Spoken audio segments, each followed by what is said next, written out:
Tambang emas terbesar di dunia yang dimiliki di Indonesia adalah tambang emas Grasberg.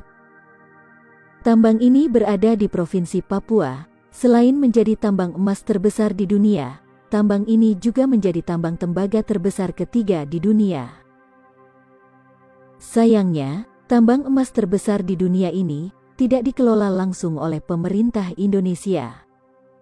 Hak pengelolaan area tambang Grasberg ini dimiliki oleh Freeport-McMoRan Copper and Gold dengan anak perusahaannya, PT Freeport Indonesia, yang menjadi pengelola langsung dari tambang emas ini.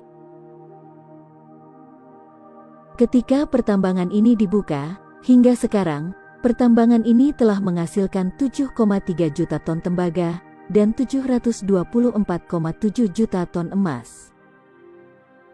Kalau itu dibagikan pada setiap masyarakat Indonesia, maka setiap masyarakat Indonesia bisa mendapatkan kurang lebih 3 ton emas per kepala. Bisa dibayangkan jika itu terjadi, semua penduduk Indonesia akan hidup dengan bergelimang harta.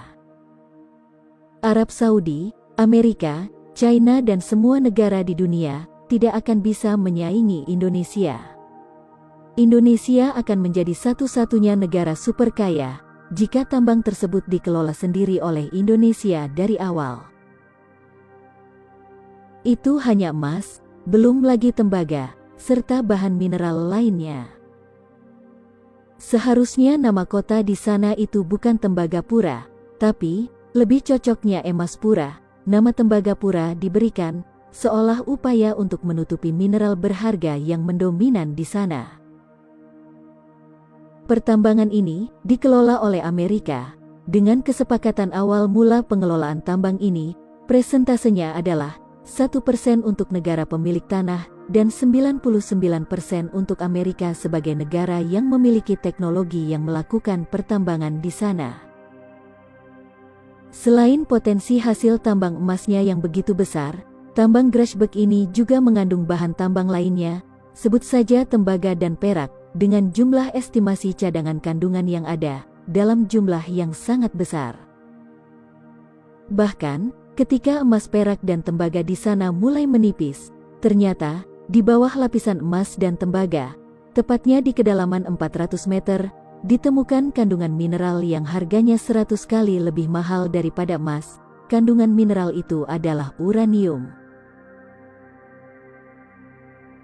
Uranium adalah bahan baku pembuatan bahan bakar nuklir. Belum jelas jumlah kandungan uranium yang ditemukan di sana, tapi kabar terakhir yang beredar, menurut para ahli, kandungan uranium di sana cukup untuk membuat pembangkit listrik nuklir dengan tenaga yang dapat menerangi seluruh bumi, hanya dengan kandungan uranium di sana. Seperti yang pernah dikatakan oleh pengamat pertambangan, pada tahun 2005, Freeport sebetulnya sudah mengakui bahwa mereka menemukan uranium, meski katanya tidak signifikan.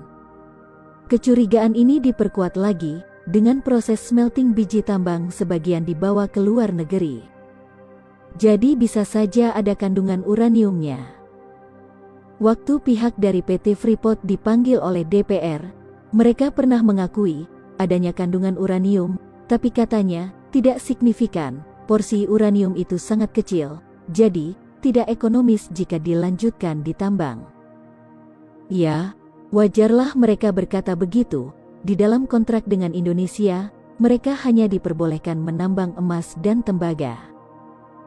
Ini akan sangat sulit bagi pemerintah Indonesia untuk membuktikannya. Perusahaan Freeport itu tidak terbuka dan tidak bisa diaudit di Indonesia, namun terbuka di luar negeri. Namun, jika pemerintah bisa membuktikan bahwa Freeport juga menambang uranium, maka pemerintah berhak memanggil dan mengauditnya karena mereka beroperasi di Indonesia.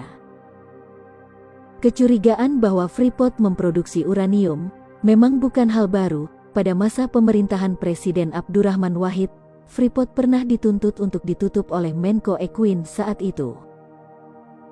Bagaimana pendapat kalian tentang hal ini? Tinggalkan komentar kalian di kolom komentar.